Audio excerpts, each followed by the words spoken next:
Hello my friends, Hashi here, your action movie dad with another tutorial where I don't know what I'm doing until I've already done it. Today we're going to be taking a look at this meteor shower with James holding an umbrella and deflecting powerful meteors. I'm pretty sure that's exactly how it would really work, assuming you had, superpowers and a, reinforced carbon umbrella thingy. But all that aside, at the very end of this tutorial I'm going to share a file with you guys, which is an animated prop for Element 3D of kind of a ground busting thing. So look forward to that at the very end. So I started with the classic thing, did a garbage mat out of James through this whole thing of footage, and then ran the camera tracker. I created some stand-in planes on the ground, and everything seemed to track pretty well. It's like nighttime grainy footage, so it's not the best track or the best image to go off of, but I got a pretty decent result. During playback I see a little bit of bumpiness in the track, so I'm going to go adjust one of the composition settings to accommodate for this.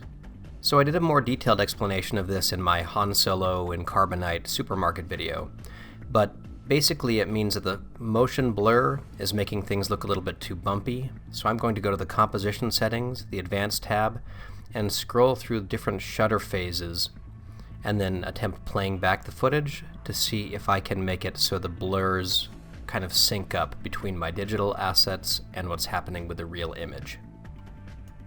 And I'm going to dive right in. I'm going to create a new solid. There we go. And I'm going to apply my favorite trap code particular to it, because I'm pretty sure a lot of these meteors are basically going to be a combination of particular effects. So I'm going to create a new light, a point light.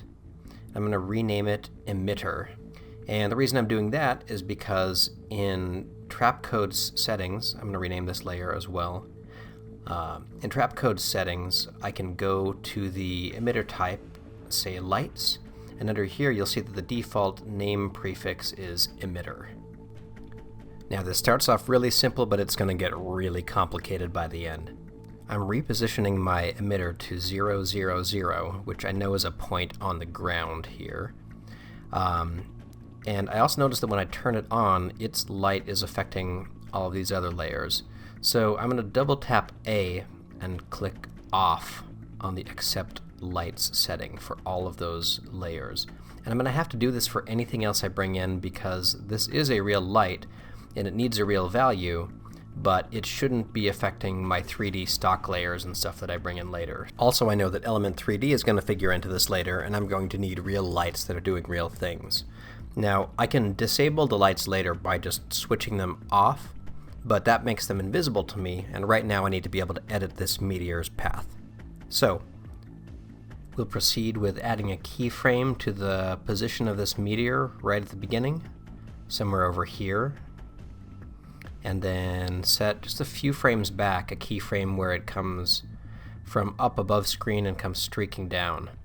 Now you can always tell by the little dots representing each frame's position that this is actually kind of a slow fly right now, so if I adjust this position I can make that a more fast whip-in kind of speed. I'm kind of stingy and don't want to waste any particles either, so I'm going to go into my particular and set some keyframes for the particles per second. I can start off with basically no particles all the way until this light streaks onto screen. So we'll set a keyframe at 0, and then here we'll dial this up to some arbitrary number and see what happens. I'm going to also set some keyframes to dial away the particles by the end after it's hit the ground, because it should stop streaking by then.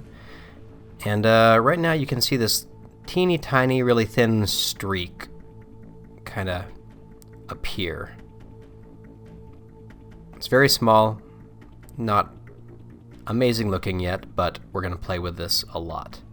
Now, one of the things that I've noticed in this world is that these particles are coming in really small, and to see them more clearly, I'm dialing up the particle size to way larger than I feel comfortable with. Usually like my particles, especially for something like dust or for sparks, to be in the low single-digit values, but right now I'm having to turn it up really high to be able to see it. And that is an issue with my world scale. So I'm going to go ahead and take a step back and try to adjust the world scale in a couple of cool ways. So the problem is my world is too big. So I'm going to create a null object. I'm going to call it scale world. And I'm going to make sure that it's a 3D object placed right at the 0, 0, 0 point of this world.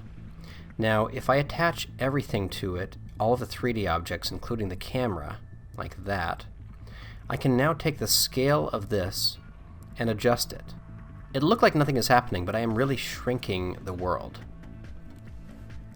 One good way to give yourself a reference point is to create a stand-in. I'm going to create a solid that is HD size, make it 3D, but I'm not attaching it to my null. I'm going to place it at 0, 0, 0, so it's in the center of my world, but it's not attached to this scale world property. So watch this. If I scale the world up and down, you can see that relative to a 1920 by 1080 card, this is how big the screen space is. I want to find a number that puts this world at about the right size, so if I create a new HD solid, it'll pretty much fill frame. And the great thing about this is when you're done, you can just highlight and delete that null, because you don't really need it anymore. Everything will stay just in place, which is great. I'm realizing now, even though I deleted those things, that it would have been nice if I had recentered the world to 960 by 540 and 0 in Z space, just because that's the default location of any new solid or element that I bring into this 3D world. So I'm going to press undo, undo, get those things back, and now I can adjust the position. So I just type in these values, and then I had a little issue with the recorder here, but I also realized that I should try to fix the orientation too. And the way I did that is just by rotating the null, which makes that black solid kind of rotate around. You'll see that the null isn't aligned with the black solid, but because it's flipping the camera around, as I adjust just the little gizmos on the null that everything is parented to, it aligns that black solid, which is at the default position for a 3D object, until it's like roughly square to camera. That just means that when I bring in new elements, if I bring in a stock footage or something like that, I know that it'll try to center itself kind of right there, and that'll be helpful for later. I can delete that now.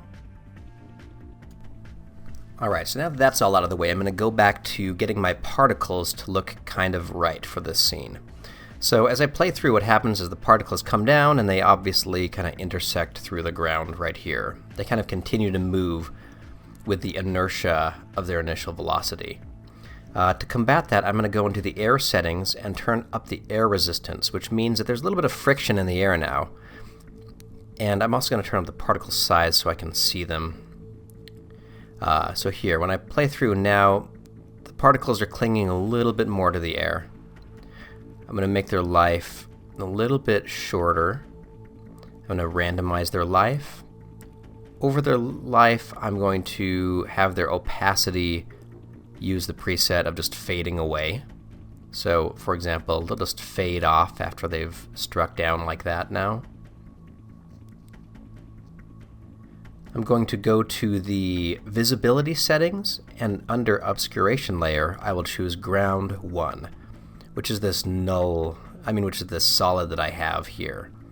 Now, it's using the alpha of this ground shape, so I'm going to turn that way up for the moment. This just means that right when the particles get to the ground, they're going to not be visible below it. And there you go. The particles kind of stop at that 3D point in space. Refining to look a little bit more of this smoke trail, I'm going to go back into particular. I'm going to slide around the keyframes of these particles just so I have the particles fading off a little bit earlier. And now that I have the general motion of these particles working, I'm going to dive into the look a lot. I'm going to switch the particle type from sphere to cloudlet. I like that. It's kind of a random cloud-looking thing. I'm going to dive down into the shading options, and under shadow lit for main, I'm going to say on, which basically adds a virtual shadow kind of to the layer stack of these particles. It makes them look like smoke. I'm going to turn up the opacity of the shadowlet till I'm getting this nice smoky look. And once that's done, I'm going to turn down the opacity of the overall particles. I'm going to make the opacity random, and I'm also going to turn it down so it's just a little bit of smoke, like this. So that's kind of neat. Looks a little bit more like, you know, a little closer to photorealistic smoke. The only thing missing now is a little bit of air turbulence, which I can accomplish by dialing down here. Let's dial up the air resistance to a much higher number, so the friction of the air really grabs them. I'm going to try adding some wind.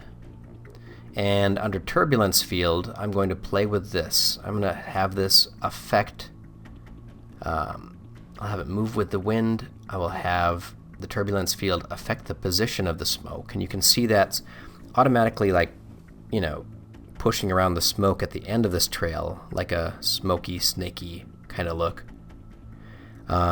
If I adjust the time for it to take effect and kind of dial down the scale of the fractal that's influencing that smoke, I can get something that's not too crunchy. I might also try playing with a spin amplitude. You know what? Never mind. See, as I dial that up, you can get these really crazy smoky trails, but they move really fast, so you need to turn down the evolution speed of the turbulent field. So by default, it looks like this. And that's actually a pretty realistic way that smoke looks in the real world. Because of that wind, it actually looks like a bad tracking problem. So I'm actually going to just turn my wind way down. I like that it has a little bit of drift after it hits, just like smoke would in the real world. It doesn't hold perfectly still in the air. But too much and it'll look like the whole effect is just going off screen. The great thing about particular using these emitter lights as locators is that I can just grab this object and really quickly move around where that particle is hitting.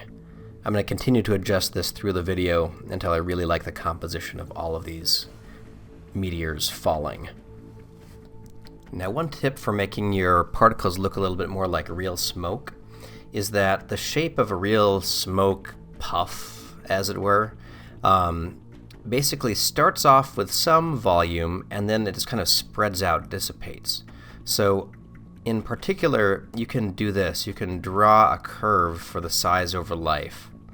I held down caps lock for this part, or I pressed caps lock for this part because After Effects tries to live update while you're drawing a curve and it kind of interrupts the process. So once I have a curve kind of like this, I'll smooth it out with a smooth button. And then the opacity of smoke over life is just as it's set, kind of a linear fall off into nothing.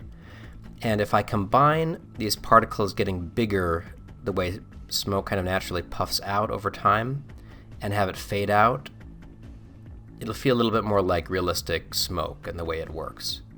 I can obviously dial through this and figure out a little bit more until I really love what it's looking like. I'm going to clamp down on the opacity, for example, so they become, let's fix that little crinkle. Make more of a curve there so they fall off a lot faster and become just semi-transparent early on. I like the way that looks. Next up, let's add a lens flare right at the beginning of this path of particles. I'm going to create a new solid. Great. And I'm going to call it null. So I'm going to go to, I always forget where it is, Universe Stylize, Null Light Factory Easy. Null Light Factory has been one of my favorites for years. I'm going to choose one of the presets in here. I like these, maybe this EH1 flare. I'm going to change the blending mode of the solid to add. And then I'm going to Alt-click on the light location stopwatch so I can add an expression. Now, I'm going to pick whip to emitter 1, and then I'm going to type dot to comp, and then parenthesis, bracket 0, 0, 0, end bracket, and another parenthesis. What this does is it's a very simple expression that means place this lens flare where the comp is rendering the location of emitter 1. So it basically converts that 3D location to a 2D point on screen, so my lens flare tracks perfectly with that emitter. And what's nice about this is that as I duplicate this pair of layers, which I'm going to do a lot later, I can just change one number in my expression and link it to a bunch of different Meteor stand-ins and emitters that I'm moving around. You'll see that all come later. I'm going to fast forward a bit through here because it's kind of boring. I'm adding a wiggle expression to the scale of that flare. I'm adding a few keyframes to have the flare brighten on and have a little bit of a burst right when it hits the ground and then fade off. So something like that. Really simple basic stuff. Play with the wiggle expression a little bit. Yeah, you get it. And honestly, I fast forward through these kind of parts because I have confidence that you guys will be able to set your own keyframes in a way that works appropriately for your comp. And I know it's really fun to watch someone else play around with keyframes for a long time, but honestly, this video would be 8 hours and 26 minutes of me futzing, so I'm trying to make it bearable, you guys. Now, one of the very next instincts I had was to import some of my impact kind of stock footage. Import a whole bunch of these guys, and then place them on 3D cards, copy the position and rotation of some of my ground stand-ins, and try to just place these impacts right where the meteors hit. Now, this could be all good and well. I could have it keyframe on as a multiply right when the thing hits, and you'd see a little burn mark, but that's not good enough for this one. So, we're going to take a detour into Cinema 4D. Now, I've said it before on this channel, but I am not an advanced Cinema 4D user, but I'm getting more experience in it, and you guys can kind of learn along with me with some of these simpler things that I'm trying. So, I want a ground plane that looks like it's getting shattered, like cement is getting shattered by the meteors coming down. So, I'm creating this segment, or this block. I added some segments to it so it's got a little bit of mesh definition, and then I'm going to use this little draw tool to hand draw a little crack in the ground shape. I'm going to then hunt around for something I know is called extrude. I'm going to hunt around for all of these because I just never remember where they are. So somewhere here is extrude NURBS, and if I drag my spline into that, and then I go into the properties of that extrude here, I can change this to a Y translation, which means it'll make it like that. And then I think that I can bool these objects. So what that means is I now have this cool shape that is a block that I can make editable. I can combine, I think, all these pieces together. Connect objects. Whoops, that wasn't it. Oh. I guess I gotta connect all three of these objects. Great, now I have this one mesh that's this chunk of the ground. So I got the chunk, I've got the solid ground, I have my original spline. I don't need my original spline. I'm going to use the bool tool, which means subtract one piece of geometry from another. I'm going to scale up this ground plane because it's got to be big enough that if the chunks fly up in the air, they have somewhere to land. And I want this chunk of the ground to be the same height as this. Now, I imagine that the driveway is basically dirt with the cement laid over it, So what I'm going to do is I'm going to duplicate this cube element, and I'm going to make one version of it that is kind of thin and at the top, and that'll represent the concrete. And then the cube under it is going to represent the dirt. So what I'm going to do now is what I've been promising all along. We're going to find the bool tool, which allows me to add two successive objects to its group. So that cube and this cube, that shape and this shape, but I gotta rearrange everything. Whoops. Like that. So look, that cool shape is being extruded. It's being subtracted from both of those original cubes. I'm gonna hide this one and just work with the sidewalk chunk for a second. So I've got this cool sidewalk chunk. I'm then going to right click and say current state to object. I'm going to use that a lot in here to make this ready for Element 3D. But I'm editing this a little bit, but basically I needed to do that to both of my bools to create these new groups, which I can then select all of and right click and say connect to make one new mesh that is the whole, I'm going to call it thicker ground section. And from there, I'm going to try to make it look more like kind of closed up dirt. Let me hide my other bool thing by clicking on that switch. And then I'm going to go to the selection tool and go to the point mode. And now there's probably a much better way to do this, like a ring selection or something, but I'm going to manually go through and select all of the points that make up the bottom of this area. You'll notice over in the lasso options, I unchecked the only select visible elements button. And now if I take this and scale the points, I can actually bring them down to one little point. And you'll see it gets a little crunchy if I go beyond 0%. But if I leave it right there, I get this nice, like, interesting shape that looks a little bit like a crater. So now if I enable my cement, like my thinner ground bit, and slide it up here, I can get a nice kind of look like a sidewalk and the dirt below it. I want to try to add a little bit of deformation to this dirt under here. So I'm going to go to the plane mode, like select, select, there we go, a side option here. Select everything inside of it, and I'm going to go to a couple of the mesh commands, like subdivide. I'm going to do that a few times. Subdivide, let's see what a triangulate would look like. I'm just trying to add more detail to the mesh in this area. Triangulate, I don't know if it helped me or not. One more subdivide. Now I got plenty of mesh in here in case I want to try applying some kind of deformation or warp to this.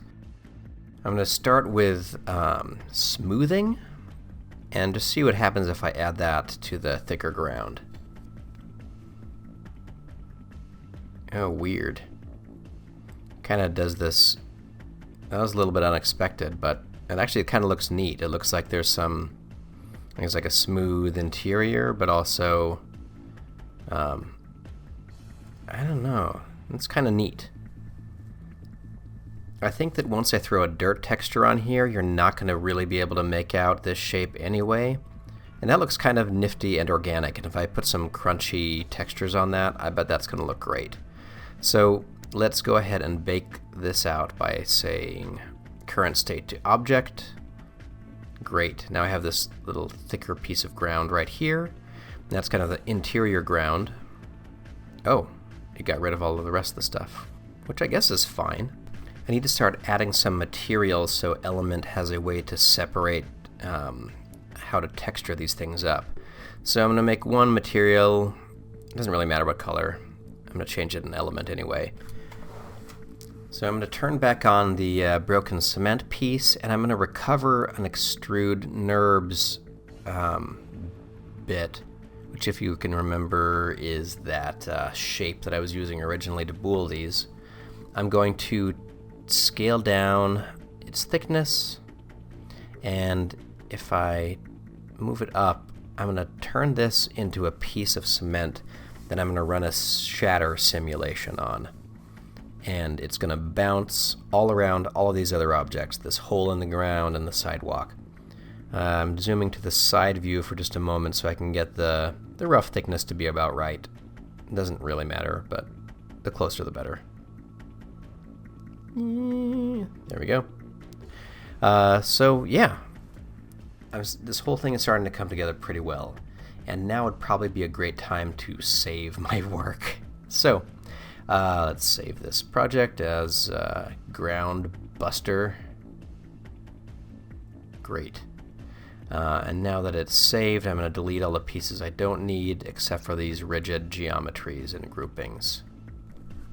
Next up, we're going to create a new material that we'll use as a stand-in material for the cement.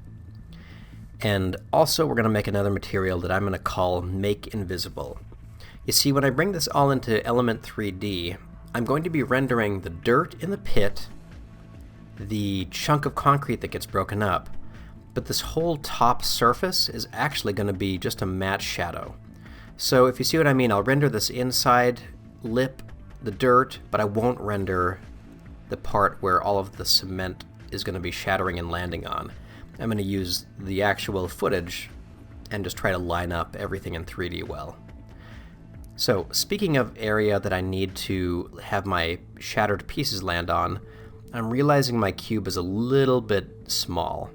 So I'm going to do kind of a very silly fix on this, but I'm going to go to the point level selector, select all of the points along the edge of this cube, or this, sidewalk plane.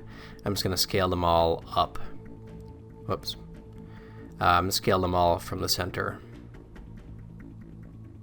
This is creating some kind of weird planes on the side, but the reason I'm not growing the whole box is because I have some, that crack in the middle, and I want to leave that intact, but the rest I just need something for these concrete chunks to land on. And now it's finally time to run our simulation. What I'm going to do is I'm going to animate this little ball to kind of fly into the ground where that concrete piece is. And then I'm going to use an additional plugin to make that piece of concrete shatter. So once I have a stand-in ball up here, I'm going to save an incremental version of this, because once you start running simulations, things can get messy. By selecting my concrete chunk, I'm going to run this plugin called Throwsy, I think is how you say it. And check out what this does. You select a number here, and then you, something like that, and I'm going to run it. Now watch what happens down here.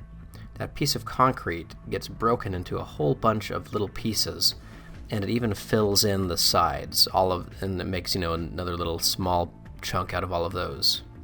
I didn't really like that break pattern, so I'm going to run it again with fewer chunks.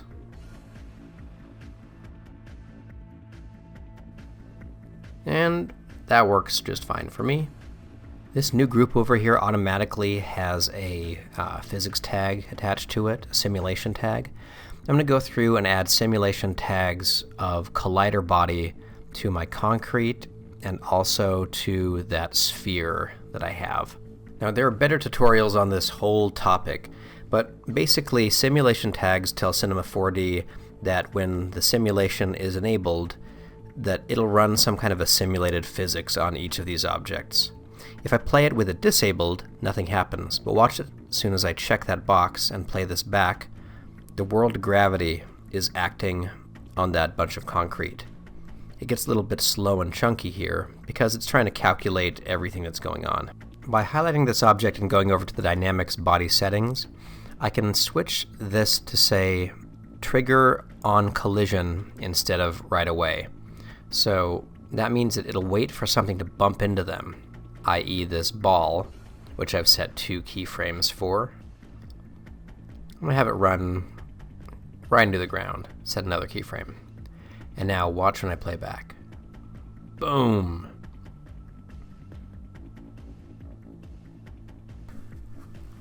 Now, when you're doing a simulation, there's obviously going to be a lot of surprises. You never know how high those pieces are going to fly, or how much they're going to tumble, how many of them will fall through the floor, and what will stay on screen. So, really, when you're doing any simulation, be prepared to go through and run the thing a bunch. There are several things you can do to try to get control of your simulation. One is adjust the keyframes of collider bodies. You'll see if I make it a little bit lower, it makes this explosion a little bit less fantastic. But these pieces are taking a really long time to fly around and bounce and stuff, so another option you have is to go to the actual object, highlight its dynamics body properties, and if you scroll down a little bit, you'll see a bunch of properties like bounce, friction, how much noise is put into what happens when the collision takes place. And a lot of this is just simulated ways to get you more control over the look of how crap flies through the air. One other option you have is you can go to the File, Project Settings, and under here there's a Dynamics tab, which allows you to adjust the time scale, how heavy how much the gravity is, and also under the Dynamics Expert settings, you can also adjust the number of steps per frame. Now, the higher this value, the slower your simulation will be, because what it really means is that in between frames, it's going to do 15 little calculations of where everything is flying. And the reason why you might want a higher number is because you might have a lot of little pieces of debris, and if they're moving too fast, two of their keyframes might be on one side of a plane and then on the other side of a plane, and there's no point at which it knows to bounce off the ground, so it'll just fly through like it didn't get clipped properly. So a good way to think of this would be like in The Force Awakens, where Starkiller Base has a, fractional refresh rate on the shield generator, and if you approach it at light speed, you technically be able to be on one side of the shield and then on the other side of the shield in between its refresh rate. I'm positive those physics check out if you want to call up Harrison Ford. Oh, and if you have him on the line anyway, let him know, hey, good work. So, I'm obviously fast-forwarding through this because it's just me playing around with the simulation like 400 times until I really like what these chunks of concrete look like flying through the air. And the next real step doesn't take place until I have an animation that I like. And I think we're approaching that point right about now, so let's get out of warp speed here. Now, the motion of all these pieces is just the result of the simulation, and to bring it into Element, I need actual keyframes for everything. So what I'm going to do is I'm going to use my friend NitroBake. I used it on the Claw Machine video for some of the stuff we did in there, and let me move it over here for a second. Here's how it works.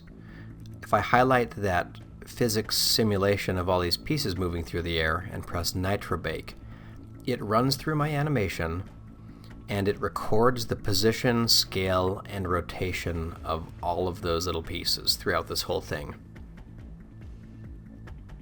And what's different about that is there's not a calculation going on after this, it's a fixed thing. And once they're a fixed thing, it means you can import this whole thing into Element, and it'll have the animation baked in. So, pretty cool. So watch this. I can play through this baked object after deleting my physics pieces. And I've got a nice, really quick rendering shatter of some stuff that flies up into the air, reveals a bit of ground, and lands. Real cool. Real simple. I can now save this. I'll save it as something else that I can import into Element. But first I noticed there were a couple pieces falling through the ground, and just because they're going to make my world scale a little bit bigger and kind of silly, what I'm going to do is I'm going to single out these pieces that fell through the ground and just kind of cut them off as soon as they're not really visible anymore. So this one, I don't need any of these keyframes beyond right around here. So if I go to the animation window for this, I can find that piece and just highlight and delete all of the keyframes after that. So it'll just kind of get stuck right there. Same thing for this other piece and anything else that has that. This step isn't really necessary, but I know that it means that it falls down kind of forever during these 90 frames. So it means that in Element or anything else I bring it into, it's just adding to how unwieldy the size of this little 3D world is. Really, I just want to focus on the spots where the concrete's bouncing on the ground. I don't need any of this stuff. It won't be visible, so why waste data on it? It's just an optimization thing. So once this is all pretty, I can save this file and I can import it right into Element 3D, which can load Cinema 4D files and can even load their animation. I'm going to share this file with you guys, so look for links in the description, look for links down there if you'd like to download the Cinema 4D file. And then if you want, if you have any kind of tracked footage, you could follow along and place this 3D broken ground thing wherever you want. So, we have a new solid in After Effects. We've added Element 3D to it. And if we click on the scene setup, we can go ahead and import that Meteor Cinema 4D file we just made. Import that one, make sure that load animation is checked. This came in kind of big, so we're going to normalize the size here. And watch this, if I drag through the start frame on the baked animation, haha, boom, nice self-contained explosion, which is exactly what I wanted. I'm so happy. Alright, now texturing this thing is kind of important. We've got to use all the right types of materials for the gag to work. I'm going to try filling in this ground with something dark. It's supposed to look like some dirt under some concrete. So the winner is... I'm here in Pro Shaders 2 Maps, by the way. I'm going to use this, and I can see it's kind of a little bit bizarrely applied to that mesh, so let's see if I can try a different type of surfacing method. Right now it's on UV. Let me try seeing if box with a preserved aspect ratio helps. We're going to drag some cement texture onto things. Futz a little bit more with a UV mapping until I like the scale of the textures inside here. This is looking pretty good, but this dirt could be darker. So I'm going to go to its individual settings, change its base color to a little bit darker, and I'm even going to go into the actual controls in here where I can adjust the curves, which is nice, or the levels. And then it looks like the side of these objects is still getting textured by something else. I'd forgotten that the Throwsy plugin allows you to put a different texture on the side of any fragments it creates during its simulation. It is pretty cool in case you want it to look like, you know, a piece of foam board that's blue on the outside and white on the inside or something like that. But in this case I just want them to both to be cement. Turning our attention to this ground plane kind of around this whole simulation, I'm going to go into the specific properties of the material on it and scroll down and click Matte Shadow. So this means that this material will generally be invisible, but it will catch the shadows of any of these broken pieces. So you can see that it's blocking out things like the inside of that dirt and stuff, but it does reveal the inner lip of that hole. It's a really cool thing. So right now my full object is this nice little piece of shattered cement that lands on an invisible ground, which means that if I put it into my 3D world, it'll just look like the sidewalk turns into this and then bounces on the real sidewalk from the practical element. Alright, so let's do a few things. Let's create a null group for this group so I can move it around the scene with an easier 3D object controller. And then under Particle Look, I'm going to go down to Baked Animation, change this pull down to Freeze at End, and I'm going to set some keyframes for the playback speed. You can use the keyframes for the playback speed to determine when during this comp your animation will start. So for example, I can find the frame when this meteor impacts the ground, and I'll set a keyframe right there that says playback speed 100%. And then I'll go to one frame before that and set the playback speed to 0%. That means that my simulation doesn't really start until right when that impact happens. Let's rename this layer to E3D ground, and then I'm going to use my null controller to place this object. It's pretty cool because as I move around that null, I can place and scale this ground break element. But one thing I noticed is that the center of my null doesn't line up with where the actual ground layer is.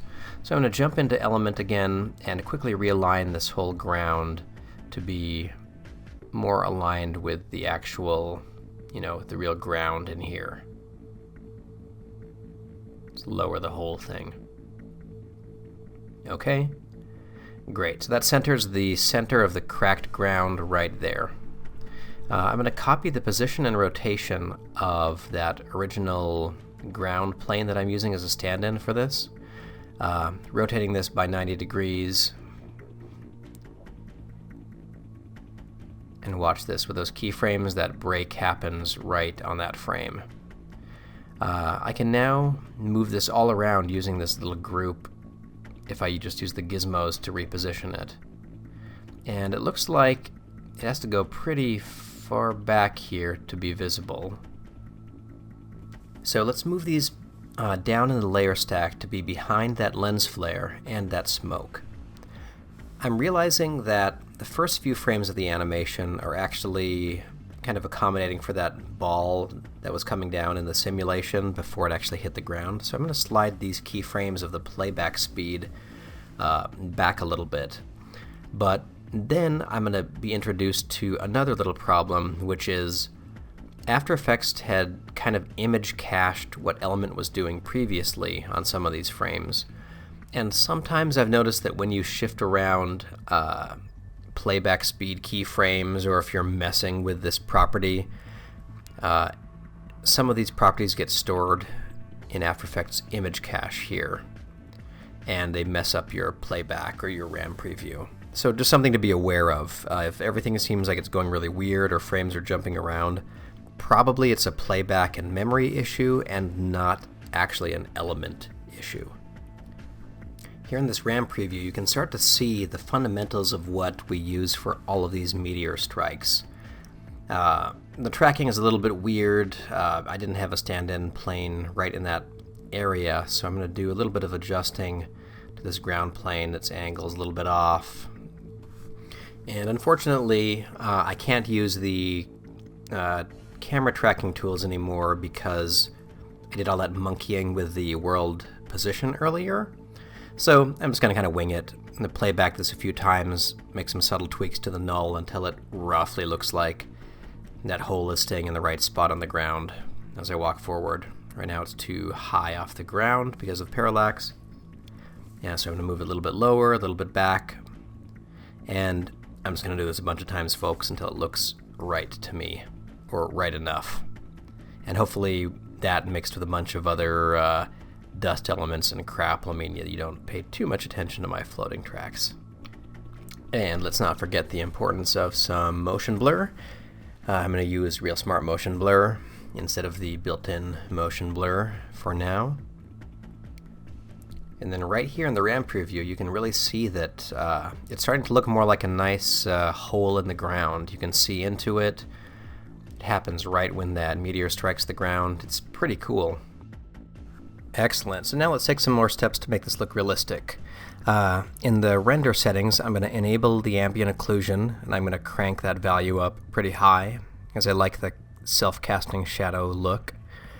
And I'm also going to create some new lights. I'm going to do some spotlights, and I'll set their intensity a little bit higher. I'll have them cast shadows with some diffusion, and I'm I'm going to kind of guess, just place this in 3D space somewhere back here around this lamp. It's one of the visible light sources, and I feel like there should be some cast shadows coming from it. So as you can see, as I turn that value up, you can see the highlight really appearing. But overall, I have an instinct that these actual pieces are too dark. So I'm going to jump into the scene setup here, select my concrete material, and then just dive into some of the custom settings on here.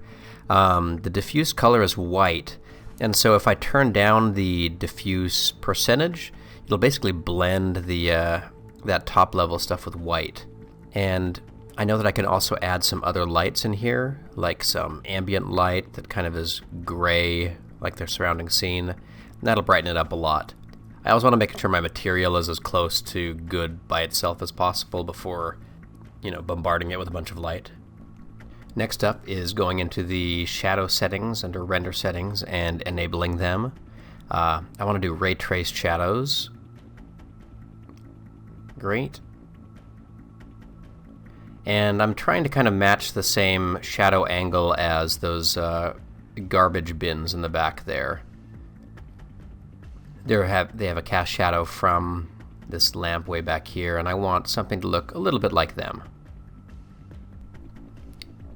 I also want these shadows to not be super crisp, so I'm going to go into the lights settings and turn up the diffusion on them. It looks really speckly right now, but if I dive into the element settings later and adjust the number of samples on the ray traced shadows being cast, I can clean that right up. But for preview purposes, I'll leave it speckly.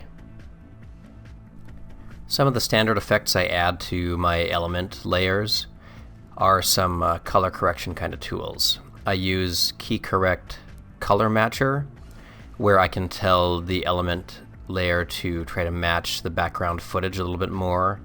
And I also like to use a little bit of noise on top of them, just so there's a little bit of grain, especially since this was a low light shoot.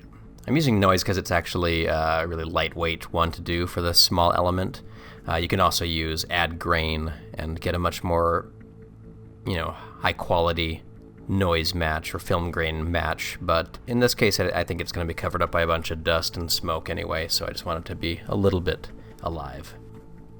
To kind of dial up the look of this impact, I'm going to take one of my burn marks, and I'm actually swapping it into where it had that bad little blast pattern from way back. I'm placing this behind the element layer, and I'm going to stretch and scale it so it basically kind of makes the edges of my hole look like they were impacted by some little scorch marks.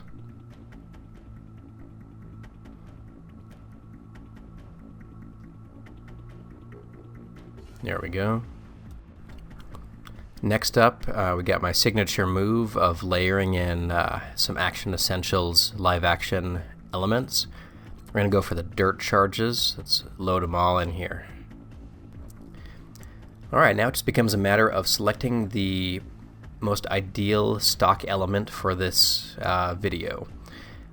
These Action Essentials charges are pretty fun. I've become really familiar with them over time, and you see them show up everywhere. On TV and sometimes in movies hidden in the background or repurposed for video games. I'm not sure if that's legal. Using these dirt charges in particular always reminded me of one of my favorite YouTube channels, Captain Disillusion. He's a filmmaker, visual effects artist, and debunker of popular online videos that try to pass off some of these stock elements as real.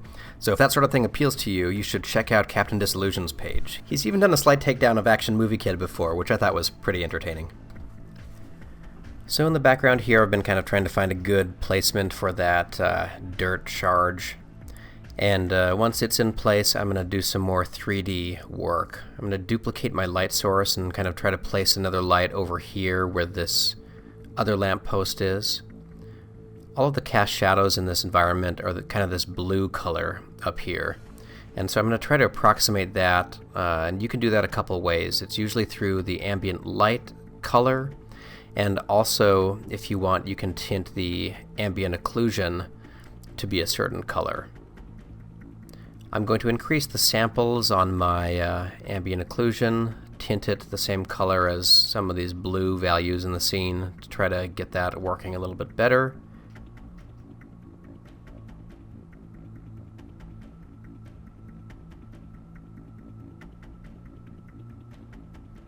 Getting closer and closer each time to this looking more like it's part of the real world. Next up, some more stock elements. I'm going to use these dust wave 5 and 6. They're kind of some nice self-contained dust waves that kind of roll around. I'm going to place them. I'm going to use a feathered mask at the bottom, and so they don't have a really distinct end. I'll try to tone them a couple different colors to see what works best. Starting off with some bright looks to this dust, but I think ultimately I give up and try just tinting the whole thing black to look more like, you know, smoke coming from a fiery source. So I'm just going to use the fill tool on that, make it black. Makes the meteor impact a little bit more visceral. It's kind of cool. Scale that down, mask it off nicely, and then we got some nice stock elements kind of helping blend that CG piece in. So it's finally time. I'm going to use one of my favorite techniques to create a matte for James. I've created a 3D solid, and I'm going to use the assistance of my ground plane stand-ins and a copy of the footage. I'm soloing everything right now so I can just work with these elements. But you can see where this black plane intersects with the ground, and as I drag it through, I can position the center of this solid to be right where James' feet touch the ground. I'm scaling up the solid so there's plenty of space to cover James with it. And then I'm going to set some keyframes.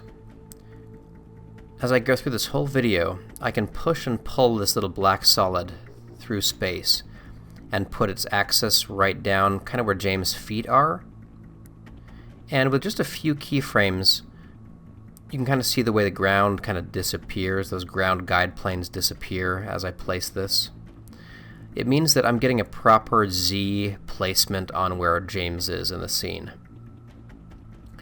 And the reason I do this is because now I have this black solid with a few keyframes on it, but I know that that black solid is reacting to all of the camera moves and big shakes from me moving the camera around. So now if I decide to create a matte on top of it, like so,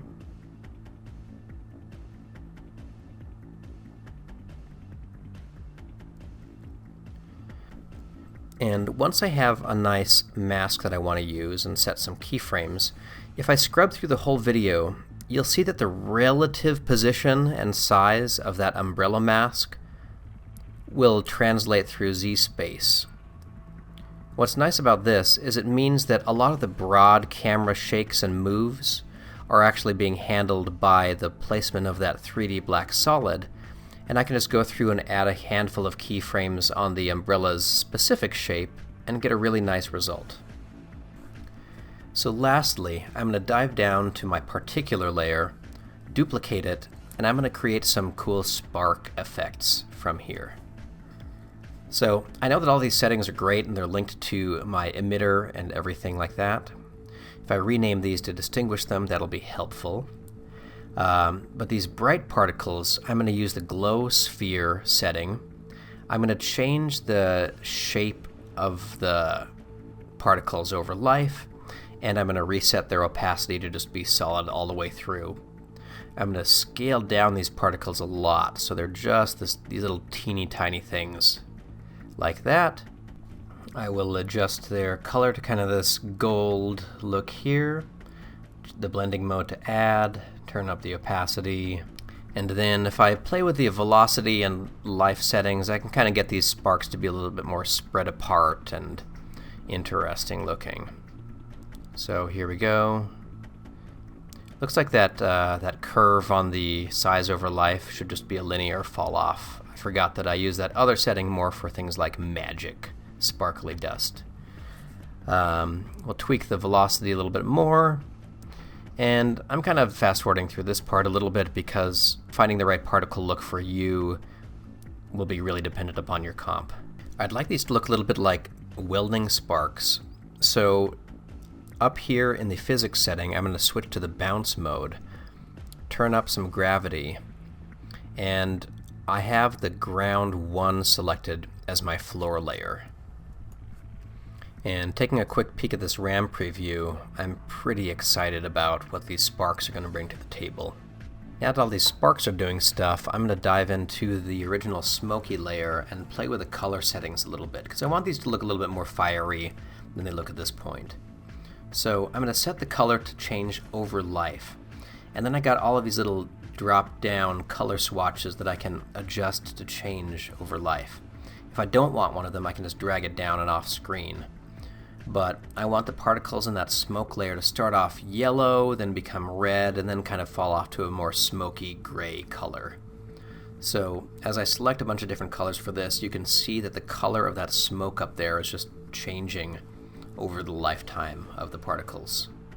Now, I'm sorry kids, but I had some error with my screen capture program, and you might have noticed that my mouse is stuck on screen and the mouse data is no longer being captured.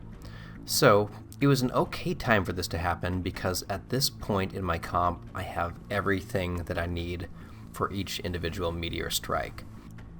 So to recap, for each meteor I have a light emitter that has some keyframes on it to start and stop where it impacts. Then we have the element 3D layer with that pre-animated piece of concrete blowing up. We have a burn impact mark under that to kind of highlight the edges of the explosion.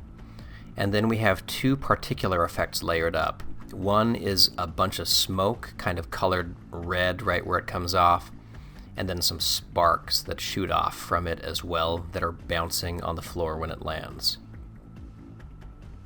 I then mix some stock elements of explosions and, dust flying into the air, and on top of those, a null light factory to add some real bright impact on top of everything.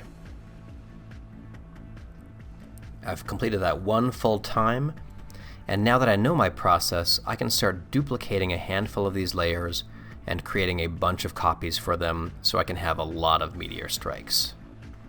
So it really is rinse and repeat from here as I add each new meteor strike with most of these elements.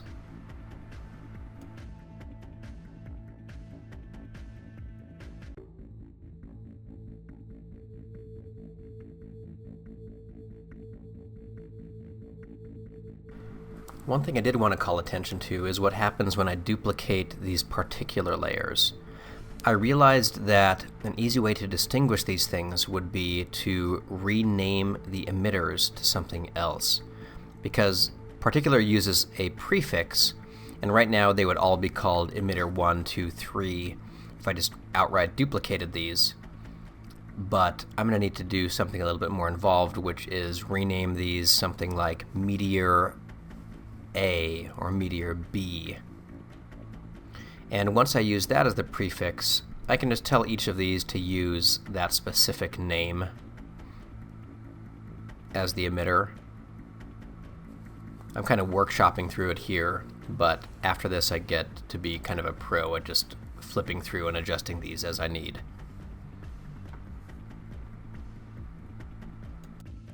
Another similar thing happens when I duplicate the null light factory layer. I need to press EE, which is reveals the expressions, and then alter the light location to be, and then I need to alter the expression to match the stand-in light that I need the position to be coming from. Does that make sense? Basically, I'm making sure that there are unique naming conventions for each of the meteor strikes and any of the effects that they are linked to. Look at all this fun. Look at all the fun I'm having. Duplicate, duplicate, duplicate. Place the stuff over here, place the stuff over there. Duplicate. Simulate. Boom. Stock effects. Darken everything. Add some stock explosions. Link a null to that original 3D solid object. Have some particular smoke come off of it. Add some bouncing fragments coming off the umbrella.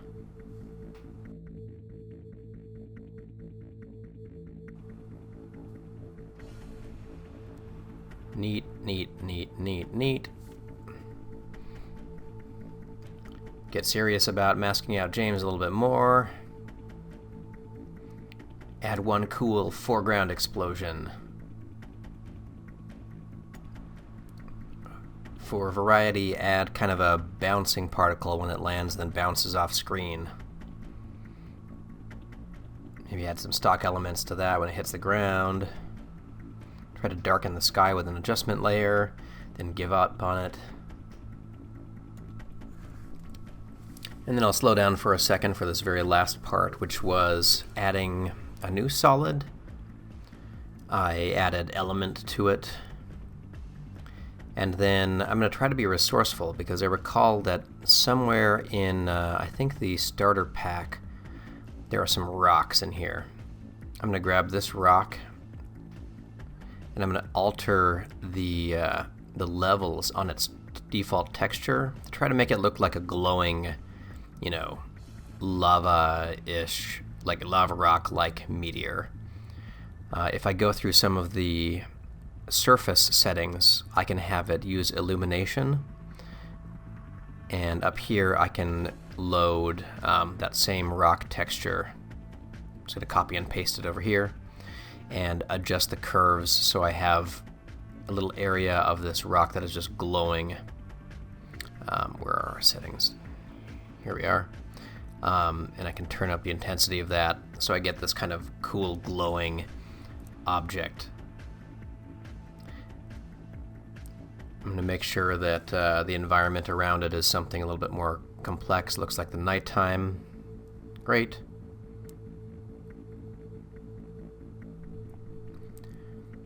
A little bit more tweaking on the actual surfacing of this.